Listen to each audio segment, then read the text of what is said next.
दुनिया में हजारों धर्मों के मानने वाले लोग हैं और सभी अपने अपने धर्मों में सृष्टि की उत्पत्ति अपने अपने ढंग से बतलाते हैं। मैं सभी धर्मों की बातें बताने लगूं तो सत्संग बहुत लंबा हो जाएगा। हिंदू धर्म के मानने वाले कहते हैं कि सृष्टि की उत्पत्ति एक चक्रीय प्रक्रिया है।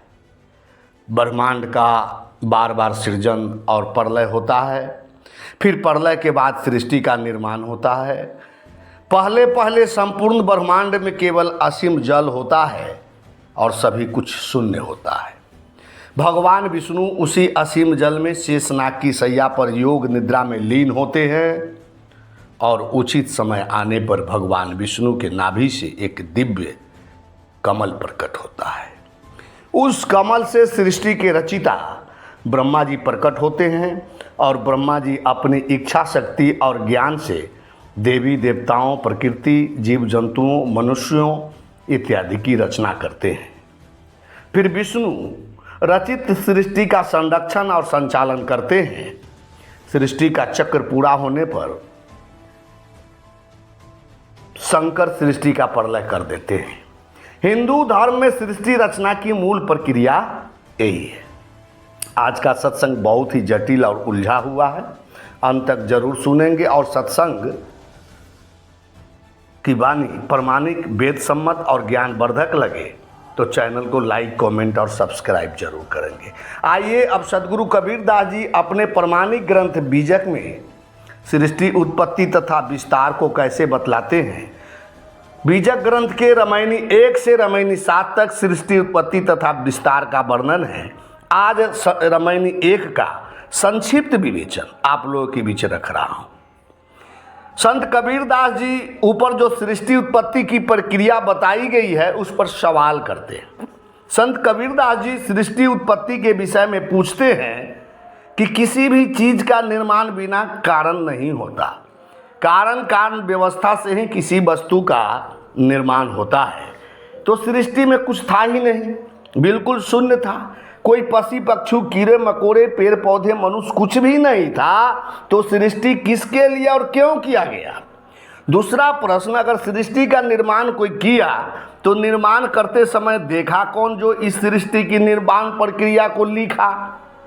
और उस समय न भाषा था, न शब्द था, न कागज कलम था, तो सृष्टि उत्पत्ति के बारे में लिखा कैसे।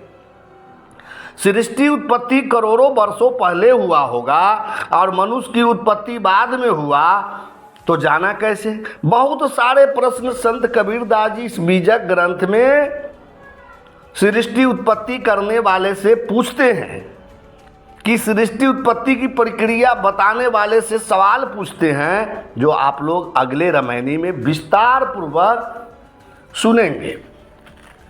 तो ये अखिल ब्रह्मांड में दो सत्ता का अस्तित्व अनादिकाल से चला आ रहा है। एक है ज्ञान स्वरूप चेतन आत्मा और दूसरा है ये प्रकृति, नारी रूप माया प्रकृति।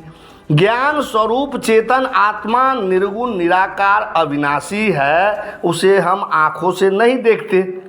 और माया जो है वह प्रकृति, दृश्यमान ये जगत है, ये संसार है। प्रकृति के भीतर सभी प्राणियों के अंदर ज्ञान स्वरूप चेतन आत्मा है, जिसे परमात्मा शक्ति के रूप में हम लोग जानते हैं। उसे ज्योति की परम ज्योति भी कहते हैं। उसी को ओंकार, राम, कृष्ण, परमात्मा, शिव अनेकों नाम कहा गया है। वही चैतन्यात्मा अखिल ब्रह्मांड का संचालन करने वाली परम सत्य है। उसे ही संत कबीरदास जी बीजक ग्रंथ के पृथक रामायणी में अंतर ज्योति शब्द कहा है। आइए पहले प्रथम रामायणी के छंदों को सुनते हैं। प्रथम रामायणी संपूर्ण बीजक ग्रंथ का सार तत्व है। तो क्या है छंद। अंतर ज्योति शब्द एक नारी, हरि ब्रह्मा ताके त्रिपुरारी, ते तिरिये भग लिंग अनंता, ते उन जानई आदि अंता। बाखरी एक विधाते किन्ना, 14 ठहर पाठ सो लिन्ना, हरिहर ब्रह्मा महंतो नायु, तीन पुनि 3 बसावल गाऊं। 3 पुनि रचल खंड ब्रह्मंडा, 6 दर्शन 96 पाखंडा, पेट न काहूँ वेद पढ़ाया, सुन्नति कराए तुरक नहीं आया। नारी मोचत गर्भ प्रसूति, स्वांग धरे बहुते करतूती। तहिया हम तुम एक्के लेहु, एक्के प्राण व्यापय मोहू। एके जनी जना संसारा, कौन ज्ञान से भयो निनारा। भव बालक भगद्वारे आया, भगभोगी के पुरुष कहाया। अभिगति की गति काहू न जानी, एक जीव कित कहूँ बखानी। जो मुख होए जीव 10 लाखा, तो कोई आय महंथो भाखा। कही कबीर पुकारी के, ईले उ व्यवहार। राम नाम जाने बिनु बूढ़ी मुआ संसार।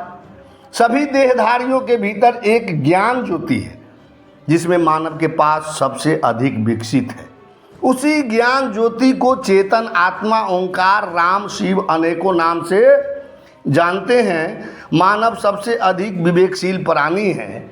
उसके पास शब्द शक्ति तथा कल्पना शक्ति की अपार विशेषता है। जब मनुष्य की उत्पत्ति हुई तो क्रमिक रूप से धीरे धीरे बुद्धि का विकास हुआ। ऑस्ट्रेलियोपिथेकस से शुरू होकर होमोसेपियंस तक पहुँचते पहुँचते मानव मस्तिष्क का आकार बढ़ा, सोचने की क्षमता तेज हुई, भाषा का विकास हुआ। पहले मानव इशारों से बात करते थे, उसके बाद शब्दों में बात करने लगे। मानव पहले जंगल में रहता था, गुफाओं में सोता था, अपने चारों ओर रहस्यमय दुनिया को देखने लगा। वर्षा का होना, बाढ़ का आना, बिजली का कड़कना, सूरज का उगना और फिर डूब जाना, ये सब गतिविधि को देखकर मानव अब सोचने लगा था कि आखिर ये सब कैसे होता है। जब बिजली कड़कता है, ठनका गिरता है, बाढ़ आता है, तो उसे भय होता था। मानव के भीतर कल्पना शक्ति जगने लगी। धीरे धीरे वो लोग प्रकृति को जीवन दाता मानने लगे। ये मानव की शब्द शक्ति धीरे धीरे बढ़ने लगी। वहीं से शुरू होता है ईश्वर भगवान देवी देवता की कल्पना। संत कबीरदास जी अपने मौलिक और प्रमाणिक ग्रंथ बीजक के प्रथम रामायण की शुरुआत भी यहीं से करते हैं कि अंतर ज्योति शब्द एक नारी, हरिहर ब्रह्माता के त्रिपुरारी। मानव शरीर जड़ है, प्रकृति का एक हिस्सा है। जितने भी पेड़ पौधे, कीड़े मकोड़े, पशु पक्षी, मानव इत्यादि का शरीर है वह जड़ है। और जड़ शरीर के भीतर चेतन आत्मा मौजूद है। चेतन आत्मा के रहने से ही सभी देहधारी चेतन दिखते हैं। चेतन है नहीं, चेतन प्रकृति के भीतर छिपी हुई है। उसी चित्त अचिति अंतर ज्योति एवं प्रकृति के संयोग से प्रथम सृष्टि के आधारभूत 3 गुण रजोगुण, सतोगुण, तमोगुण उत्पन्न होते हैं। उसे 3 देव ब्रह्मा सतोगुण रजोगुण के प्रतीक, विष्णु सतोगुण के प्रतीक, शंकर तमोगुण के प्रतीक नाम दे दिया जाता है। प्रतीक रूप में ब्रह्मा विष्णु शंकर ये तीनों भाई अनेक स्त्री पुरुषों की रचना करते हैं, परंतु सब कुछ करने के बाद भी वे लोग उस अंतर ज्योति पुरुष का आदि अंत नहीं जान सके, क्योंकि वह चित्ती पुरुष असीम है। उसे देखा नहीं जा सकता, अनुभव किया जा सकता है, ज्ञान स्वरूप है, वही सबके भीतर आत्मा है। इसलिए कोई भी देहधारी जो मानव एवं कोई भी इस अनंत सत्ता का पार नहीं पा सका। वह अनादि अमर अविनाशी, काल देश से परे, वह कोई स्थूल पदार्थ नहीं है, एक परिधि में रहने वाला नहीं है। सृष्टि के प्रत्येक प्राणी पदार्थ में समाया हुआ है। बाहर आप देख नहीं सकते, है सभी में और सभी से न्यारा। उस विश्व आत्मा पुरुष के भीतर ये सारा ब्रह्मांड समाविष्ट है। प्रत्येक प्राणी के भीतर वो मौजूद है। और ये शरीर में 3 गुण रजोगुण, सतोगुण, तमोगुण समाहित है। किसी में रजोगुण की अधिकता है, किसी में सतोगुण की अधिकता है, किसी में तमोगुण की अधिकता है। ये प्रत्येक प्राणी में तीनों गुण समान नहीं है। रजोगुण ब्रह्मा सृष्टि करने वाला, सतोगुण विष्णु पालन पोषण करने वाला, तमोगुण शंकर संहार करने वाला। ये 3 गुण सृष्टि का सृजन करती है, लेकिन सबके भीतर जो उत्तम पुरुष आत्मा है वह तीनों गुणों से परे है। प्रथम पुरुष रजोगुण ब्रह्मा सृष्टि का विस्तार करता है, सतोगुण विष्णु पालन पोषण करता है और तमोगुण पराभव करता है। सर्वप्रथम जान लीजिए, प्रत्येक जीवों के अंतर ज्योति की मूल परमात्म तत्व ही है। जगत का निर्माण जीव स्वयं करते हैं, कोई परमेश्वर नहीं करते। हम सबों को चाहिए अंतर ज्योति परमेश्वर की प्रवृत्त होकर संसार से आसक्ति हटा ले, नहीं तो जन्मते मरते रहेंगे। आगे संत कबीरदास जी कहते हैं कि बाखड़ी एक विधाते किन्हा, 14 ठहर पाठ सो लिन्हा। रजोगुनी ब्रह्मा ने एक वाणी रूपी वेद लिखा, उसे 14 विद्याओं में विभाजित किया, 3 गुणों से युक्त पुनः 14 स्थानों की व्यवस्था की, 3 खंड बना दिया, मृत्युलोक, पाताललोक, स्वर्गलोक। ऊपर के प्रथम छंद में त्रिपुरारी शब्द आया था, उसे भी जान लीजिए तो आगे का पद अच्छी तरह समझ सकते हैं। त्रिपुरारी, त्रिपुर जोर अरी, त्रिपुर का अर्थ होता है 3 पुर और अरी का अर्थ होता है दुश्मन।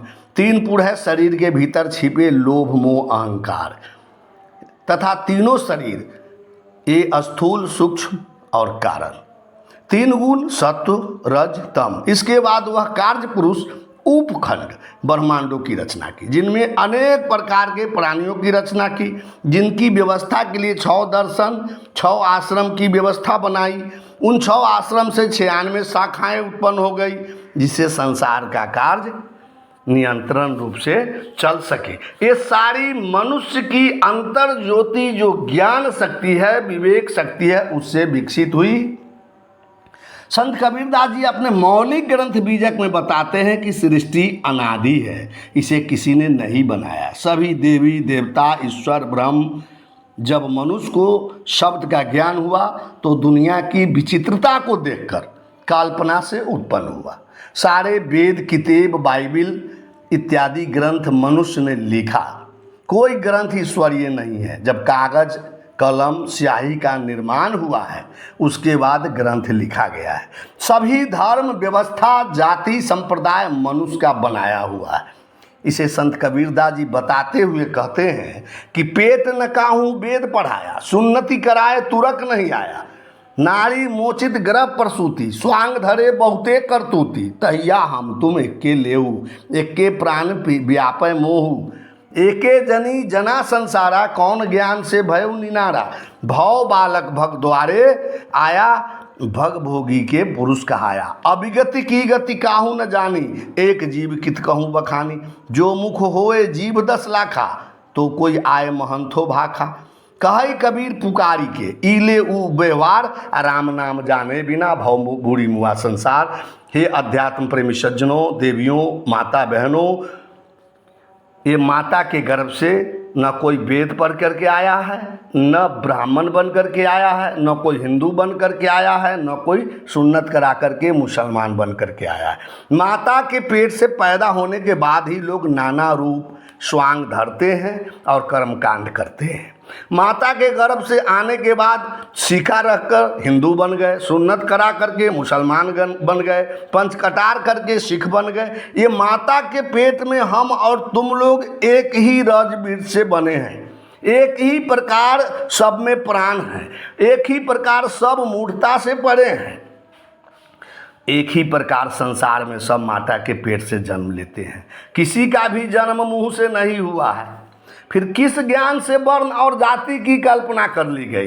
एक ही द्वार से सभी बालक बालिका रूप में पैदा होते हैं और जिससे पैदा होते हैं उसी में आसक्त होकर पुरुष कहलाते हैं। इससे अलग कोई है यह किसी को पता नहीं। सब कल्पना भले ही कर ले कि ऊपर में कोई और है। कितना विवरण देकर मैं कहूँ, एक मनुष्य जीव ही सभी जीवों में श्रेष्ठ है। यदि किसी के मुख में 10 लाख जीव हो तो कोई ऐसा अज्ञान पुरुष भले ही आकर ये अज्ञान की बातें बता सके। सदगुरु कबीर साहब कहते हैं, पुकार कर कहते हैं कि मनुष्य लोक परलोक खानी बानी मोटी माया झीनी माया के व्यवहार को लेकर उसमें काफ़ी उलझ गया हुआ है।